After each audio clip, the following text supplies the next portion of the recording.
नमस्कार बच्चों। 2020-21 में सभी छात्रों का स्वागत है। हमें इस बार नया पाठ्यक्रम आया है 12वीं कक्षा के लिए। उसकी जानकारी देने के लिए मैं प्राध्यापक डॉक्टर परमेश्वर सौड़े आपके सामने प्रस्तुत करता हूँ।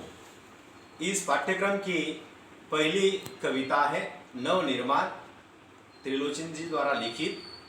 इस कविता के बारे में हम जानकारी लेने वाले हैं। कवि का परिचय। त्रिलोचन जी का जन्म 20 अगस्त 1917 को उत्तर प्रदेश के सुल्तानपुर जिले के कटघरा चिलमपट्टी में हुआ। आपका वास्तविक नाम वासुदेव सिंह है। आप हिंदी के अतिरिक्त अरबी और फारसी भाषाओं के निष्णात ज्ञाता माने जाते हैं। पत्रकारिता के क्षेत्र में भी आप सक्रिय रहे हैं। आपने काव्य क्षेत्र में प्रयोगधर्मिता का समर्थन किया है। आप नव सर्जन करने वाले प्रेरणा स्रोत बने हैं। आपका साहित्य भारत के ग्राम समाज में उस वर्ग का संबोधन करता है, दबा कुचला हुआ है। आपकी साहित्यिक भाषा लोक भाषा से अनुप्राणित है। सहज, सरल तथा मुहावरों से परिपूर्ण भाषा आपके साहित्य को लोकमानस तक पहुंचाकर जीवंतता का प्रदान करती है। आपका निधन 2007 में हुआ है। प्रमुख कृतियाँ: धरती, दिगंत, गुलाब और बुलबुल, उस जनपद का कवि हूँ, सबका अपना आकाश कविता संग्रह है, देशकाल कहानी संग्रह है, दैनंदिनी डायरी आदि। विधा का परिचय। चतुष्पदी 4 चरणों वाला छंद होता है। यह चौपाई की तरह होता है। इसमें 4 चरण होते हैं। इसमें प्रथम, द्वितीय, चतुर्थ चरण में तुकबंदी होती है। भाव और विचार की दृष्टि से प्रत्येक चतुष्पदी अपने आप में पूर्ण होती है। पाठ का परिचय। प्रस्तुत चतुष्पदियों में कवि का आशावादी दृष्टिकोण दिखाई देता है। वर्तमान समय में मनुष्य के लिए संघर्ष करना अनिवार्य हो गया है। कवि मनुष्य को संघर्ष करना और अंधेरे को दूर करने की प्रेरणा देता है। जीवन में अन्याय, अत्याचार, विषमता और निर्भरता पर विजय पाने के लिए कवि बल और साहस एकत्रित करने का आह्वान करते हैं। न्याय के लिए बल का प्रयोग करना समाज के उत्थान के लिए श्रेयस्कर होता है। इस सत्य से भी कवि अवगत कराते हैं।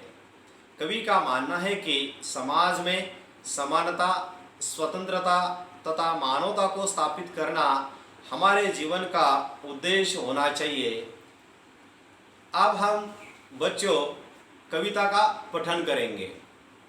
दिया है मुझको, मन का उच्छ्वास दिया है मुझको, मैं इस भूमि पर संभालूंगा, तुमने आकाश दिया है मुझको।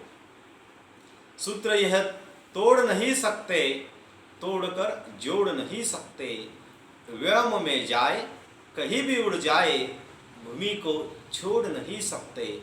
सत्य है राह में अंधेरा है, रोक देने के लिए घेरा है, काम भी और तुम करोगे क्या, बढ़ चलो सामने अंधेरा है।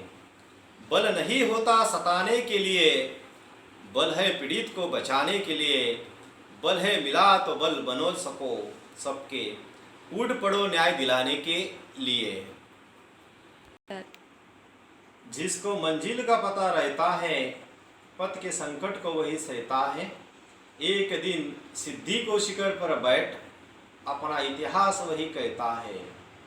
प्रीति की राह पर चले आओ, नीति की राह पर चले आओ, वह तुम्हारी ही नहीं सबकी है, गीति की राह पर चलते चले आओ। साथ निकलेंगे आज नर नारी, लेंगे कांटों का ताज नर नारी, दोनों संगी है और सहचर है, अब रचेंगे समाज नर नारी। वर्तमान बोला अतीत अच्छा था, प्राण के पथ का मीत अच्छा था, गीत मेरा भविष्य गाएगा, यो अतीत का भी गीत अच्छा था, चुनी हुई कविताओं से संग्रह से ली गई है। देखिए बच्चों, हमारे यहाँ कवि ने नवनिर्माण के बारे में बहुत अच्छी तरह से विश्लेषण किया है। कवि हमें विश्वास दिलाते हैं कि मन में जब तक सांस है तब तक भूमि की रक्षा करना चाहिए, भूमि को संभालना चाहिए। और जिस तरह से भूमि और आकाश हमारे लिए दी है, उस तरह से कवि का कहना है कि मनुष्य ने जीते तक, जब तक जिंदा है तब तक मनुष्य ने हमारी भूमि की रक्षा करना चाहिए। कवि हमें इस बात से नवनिर्माण करने की आशा देते हैं। और वो कवि कहते हैं कि हम कहीं भी चले जाए, हमारे जीवन यापन के लिए या नौकरी पेशा करने के लिए हमें घरदार छोड़कर कहीं और जाना पड़ता है। कहीं एक देश में जाते हैं, कहीं दूसरे देश में जाते हैं, या एक अपना जिला छोड़कर दूसरे जिले में जाते हैं, फिर भी हमें अपनी भूमि को कभी नहीं त्यागना चाहिए, कभी न कभी वापस आना ही पड़ता है। तो हमारे भूमि के प्रति, हमारे धरती माँ के प्रति हमेशा बंधे हुए रहना चाहिए, ये हमें कवि बताते हैं। और कवि कहते हैं कि जीवन की राह में चाहे कितनी ही तकलीफ क्यों ना जाए, कितना ही कठिन प्रसंग क्यों ना आ जाए, चारों तरफ अंधेरा ही क्यों ना हो जाए, उसमें से हमें रास्ता निकालना ही पड़ता है। जीवन मार्ग में कहीं कठिन समस्याएं आती है, उसमें से मार्ग निकालना है। चारों तरफ अंधेरा रहा, जिस तरह से दिया की तरफ चारों अंधेरा होता है, मगर दीपक की रोशनी से चारों ओर उजाला होता है, उसी तरह मनुष्य की जिंदगी में मनुष्य ने हमेशा चारों ओर प्रकाश फैलने की बात करना चाहिए, ये हमें कवि बताते हैं। चाहे हमेशा काम करते समय कितने ही कठिन समस्याएं तो चलते रहना चाहिए। और हमारे पास जो बल होता है वो हमेशा जो पीड़ित है, जिनको तकलीफ है, ऐसे लोगों के लिए अपने बल का प्रयोग करना चाहिए। और बल अपने न्याय दिलाने के लिए करना चाहिए। जहाँ पर न्याय की बात होती है, ऐसे समय में मनुष्य ने हमेशा न्याय देने का प्रयास करना चाहिए। कवि हमें इसके और संकेत करते हैं। और कवि चाहते हैं कि किस तरह से नवनिर्माण की, जिनको मंजिल का पता रहता है, पथ के संकट को वही सहता है। एक दिन सिद्धि के शिखर पर बैठकर अपना इतिहास वही कहता है। कवि हमें बताते हैं कि अपने अगर मंजिल पाना है, अपना अगर मकसद पूरा करना है, तो हमें दिन रात एक करना चाहिए। संकट कितना ही क्यों ना आ जाए, उसी से कभी पीछे नहीं हटना चाहिए। हमेशा अपनी प्रगति की ओर निरंतर बढ़ते रहना चाहिए। जिस तरह से हमें हिमालय की चोटी पे पहुंचना है, तो उसका ध्येय रखकर हम प्रयास करते हैं, उसी तरह हमेशा बढ़ते रहना चाहिए। कभी हमें बताते हैं कि अपना अगर कुछ बनाना है तो हमेशा तेल में आंखों में तेल डालते हुए हमेशा उसकी ओर बढ़ते रहना चाहिए।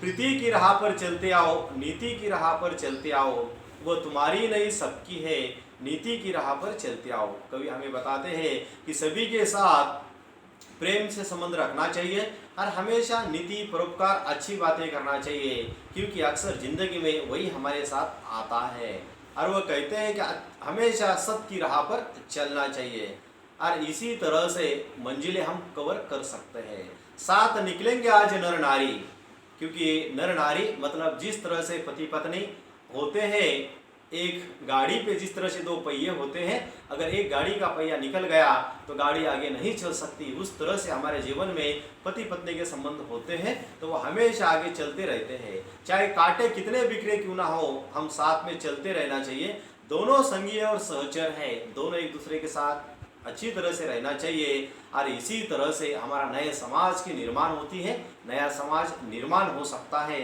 ये हमें कवि बताते हैं। वर्तमान बोला अतीत अच्छा था, प्राण के पथ का मीत अच्छा था, गीत मेरा भविष्य गाएगा, ये अतीत का भी गीत अच्छा था। कभी हमें ये भी बताना चाहते हैं कि वर्तमान हमेशा अच्छा होता है, ऐसे अतीत से अच्छा होता है, हम ऐसे कहते हैं। प्राण के साथ मीत भी अच्छा होता है, और भविष्य गाएगा, क्योंकि आज वर्तमान में हमने जो बीज बोया जाता है, उसी से नव निर्माण होता है। अगर हम अच्छा बीज बोए तो कल भविष्य में अच्छा बनेगा। और यो अतीत का भी गीत अच्छा था। और जिस तरह से वर्तमान को देखकर भविष्य की कल्पना की जाती है और उसी से हमें बोध लिया जाता है, इस तरह से त्रिलोचन जी हमें बच्चों को आगे चलने के लिए प्रयास करते हैं। तो इस तरह से नव निर्माण इस पद्य का आज हम यहाँ पर समापन करते हैं।